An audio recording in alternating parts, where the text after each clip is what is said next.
প্রতিদিন যেমন রান্নাবান্নার চিন্তা হয় যে সকাল হলে কি রান্না করব, তেমনই কিন্তু ছেলের স্কুল থাকলেও চিন্তা হয় যে ওকে কী টিফিন বানিয়ে দেবো। টিফিন শুধু বানালেই তো হবে না, সেটা পছন্দ মতোও হতে হবে বাচ্চাদের, বা মুখরোচক হতে হবে, তার মধ্যে হেলদিও রাখতে হবে।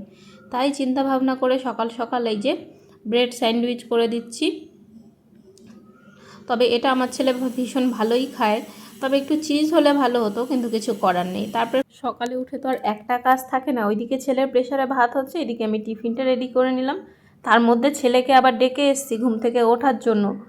ও উঠে রেডি হচ্ছে, ততক্ষণে আমি ওর খাবার আর টিফিনটাকে গুছিয়ে নিচ্ছি। আর আজকে টিফিনে দিয়েছি স্যান্ডউইচ আর সঙ্গে শসা। আর এখন তো জল প্রচুর পরিমাণে খেতে হবে বলে দিচ্ছি ছেলেকে, এবার তারপরেও বাচ্চা মানুষ তো।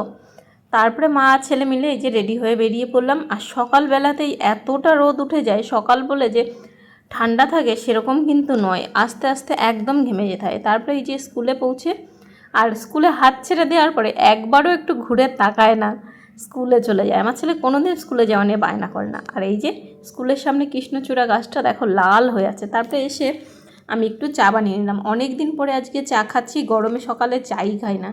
আর ছেলে স্যান্ডউইচে কিছুটা রেখে দিয়েছিল, সেটা দিয়ে আমি সকালে টিফিন করে নিলাম। এখনকার মতো ভিডিও এই পর্যন্তই।